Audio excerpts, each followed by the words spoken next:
going back to touch on like the stats and the Alfonso Davies that you brought up, Tony. His Audi index was 1,237 for that particular game. Good I don't know if God. I've seen a higher one since That's I've been crazy. looking at these stats. I mean, what's Darwin usually at? He's in the high 900s, right? Well, if he's scoring a goal, he is. Against LA, he was. I noted this. 1,100, I think. 1,100. As Okay. I'm looking at it here for the Vancouver game, Darwin was at 918. Okay. The highest rated. Okay. Loons player. He's going to be a good one for Bayern Munich. Let me tell you. Do you see him starting? I don't. Or is he going to? I think Is he'll. he going to be on the main club? No, I think No. he'll probably sit back. Yeah, reserve. You never know. It didn't, like John, your point was good. If I with can Pulisic. interrupt, what are these things? Are they like a Wi-Fi thing or something? They're Microphones. USB. This thing? Yeah. Yeah. Huh. Yeah, they're plugged in right here. Wow. Pretty slick. Well, what the fuck is it? I mean, is it? A microphone. Microphone. Oh, okay. We're doing a podcast. Okay. Podcast, yeah. all Yeah, right, all right, yeah. Sorry. didn't mean No, to that's interrupt. all right. It's all right. No problem.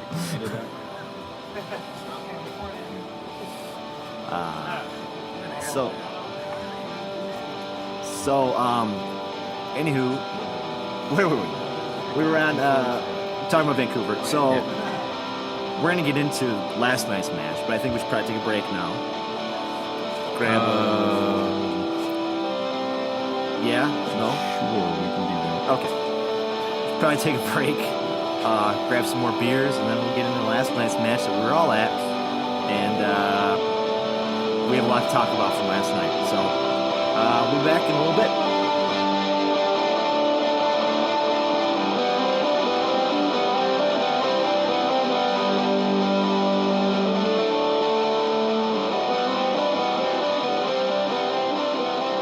And welcome back, everybody. We've had an opportunity to grab some new beers. Dave, the bartender here, was kind enough to give us a free round of samples, a free flight, per se. So I am trying the dark, Dave, is it Dark Soul IDA? It is. Yes. It's the Dark Soul IDA. I'm also having that. I loved it. In fact, I had a flight, and usually I kind of want to try each one, but I took the first sip of that, and I couldn't get away from it. So Yeah. Dave was telling me what it was. Basically, the IDA is people who don't know would be I didn't know, it was an India Dark Ale. Okay. So, and what it really is, and when you get it down to it, it's basically a cross between an IPA and a stout. Okay. It's really delicious. It looks like a stout, It looks like a stout. but when you taste it, it's super hoppy. And Yeah. they've got a little scale, a hoppiness scale on all their beers. It's either 1 through 5. This one would be a 5. Off the charts. Hoppiness scale, yeah. But It's good. And I'm not an IPA fan. I've said that multiple times on this Yeah. show, but I loved it. And I think it was because it's the cross with the IPA and the stout. It's delicious. So we each got flights. Dave Sterling had some Von Hansen's meat. They have a meat sampler here. Yeah, anybody that's from the Twin Cities should check out Von Hansen's. Yeah, but they're all over the because place. They're Good fantastic. In terms of my beer, Yeah.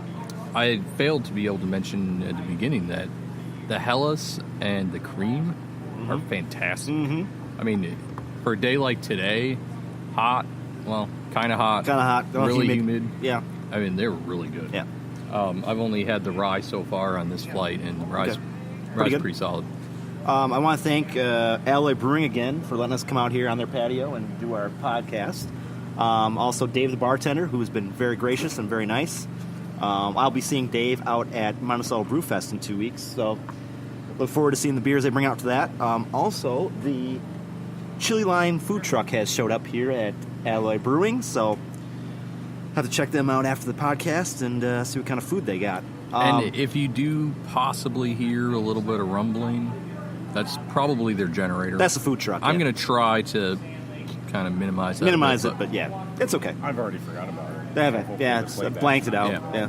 It's ambient noise that Yeah. helps remind you that we're doing this. That's right. We're doing The this. way we're doing it. We're doing it out. Yeah, we're recording it someplace where there's ambient noise. So, we want to mention again, like we talked about in the top of the podcast, we are now on the Beautiful Game Network, BGN.FM. So if you're listening to this, go out and check out their website. All of our podcasts are available up there right now, I think. They announced on Twitter they had taken us on board. So go out and give them a listen, give them some clicks. Keep growing that site because we're excited about it. And anything we can do to grow the soccer podcast community, we're all about that. So. Yeah. And also, if you want to see me run my mouth on Twitter, apparently they've attached our Twitter account to that. So hopefully I won't do any faux pas. Better forget that my personal page isn't up and it's the Lunacy page. Better you than me. Are you talking about your personal Twitter account or this? No, it's the Lunacy Twitter account. But the problem is with the app, you have to switch between personal and the Lunacy one. Yeah. So now I'm going to really have to pay attention. Maybe you need the Lunacy ones. Maybe you need a burner phone just for the Lunacy podcast. Right, yeah. Just a burner for that. Johnny is still with us. We've got some crowd noise. Johnny's still with us. His fiancee Jennie left before we could actually interview her about what she likes about Johnny the most. Yeah, we were going to kick him out and have her talk on the record, but it didn't work. Yeah, but she left before.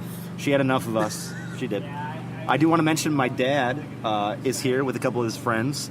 They've been drinking beer and listening to the podcast periodically. They're not big soccer fans by any means, but they've been here kind of hanging out. So it's nice to have people that we know kind of hang out and come to these podcasts. So do we want to get into last night's game? Because we were all there. Well, I don't know that we want to, but we have to. We have to. We were all there, okay? We all were there. We saw what happened. We had that game in hand. We did. It was 1-0. We were going. Wonderwall was going to play. It was going to be great. And then all of a sudden, there's a handball in the box, and it's tied up, and then we lose it.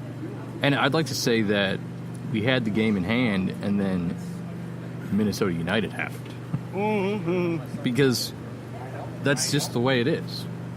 And that's the way it goes. Yeah, and have you had a chance to... I have a couple friends that aren't even big soccer fans. Colin Boyd would be one who he definitely would get into the World Cup, but he's not an avid follower of the Loons. But what he loves most about the Loons, and I'm not joking, is Adrian Heath.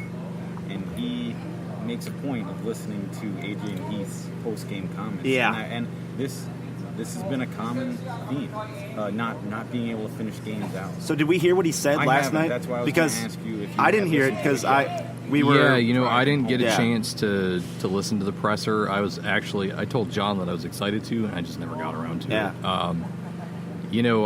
I did on my personal Twitter page start a bit of a kerfuffle. Whoops. Supporting Adrian Heath because honestly, I think he's a decent manager. I think people grade him on a few things. First, they're grading him on Orlando, which he didn't do well at. Yeah. But then again, Orlando's team was terrible. And they grade him on the fact that they're biased pieces of shit who want and demand, I don't know, Carl Craig from 2 fucking years ago. Whatever the situation is, it's a pretty standard line that if you're a dark cloud, you hate Adrian Heath. And it's really pretty pathetic. I think it's annoying as hell to sit on Twitter and see these people bitch about Adrian Heath thinking that they're like some Monday morning quarterback that knows better. Yeah. And they have all these asinine complaints about him, and honestly, I don't think he's doing that bad. No. I look at last night's game, and even Jeff Reuter got into it about how he left the game with a unused sub.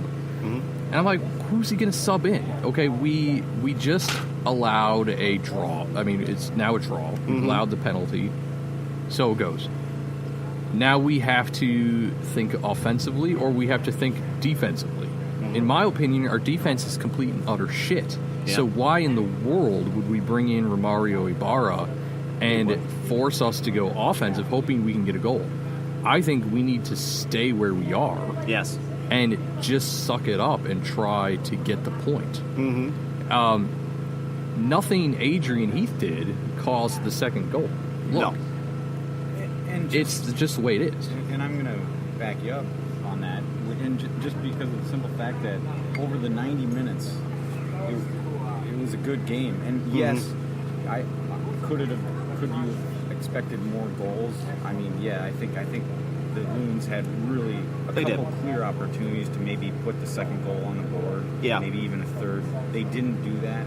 But yes, but as a whole, I think the game was good on all sides, defensively, offensively, midfield. So. Well, my thing is, I think the turning point of that game, and you guys will probably agree with me, is the handball in the box. That turned the game over. Well. It's almost like after that happened, the Loons said, "Well, we're not going to win this game, or we're not going to win. We're going to get a tie out of it."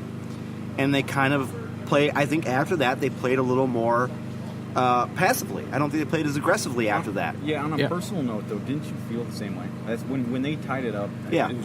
That's how how I felt. I said, "Well, it's over. It's over." I was thinking long term. I was thinking playoff hopes. I was never mind the game itself, the 96 minutes that it ended up playing out. I was looking at the season as a whole. I felt so deflated with the tying goal. Well, you know, and so for me, a tying goal wasn't a big deal because it kept the distance between us and Seattle the same. I think Seattle, for us, is the biggest issue. Obviously, Vancouver is a big issue to an extent, but I think for us, Seattle, with the way they're playing, they've got, well, now they're 3 or 4 in a row wins. And they're the team that's climbing. Vancouver has some games here and there. You know, Colorado's not going to do anything, even though they did win and Sam Nicholson got a goal. Sorry, sidetrack. Okay. But I think for us, a point was better than nothing, obviously. Yes, I wish. And I think the problem is, I pointed out with Toronto win, Colorado loss, Houston loss. We have this issue, and you just brought it up.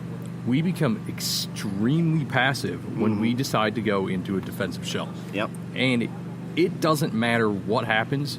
If we're playing for whatever that outcome is at that moment, we end up sucking it up big time. And that's what happened in Colorado, where we're like, okay, this is where we are. We have the lead. And then all of a sudden we concede a goal. It's like, okay, we're going to play defensive. Miller came on. We're going to play really defensive. And we give up another goal. Of course we do. And in Toronto, it was the same thing. And you see, and in fact, Salt Lake, it was really pretty similar thing. And whatever reason, you know, a good team, this is what separates us from being a good team.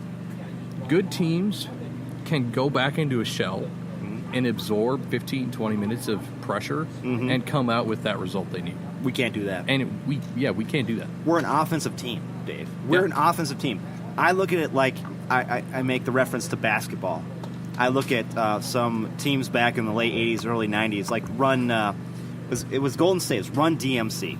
It was Mitch Richmond and Mullen and Hardaway.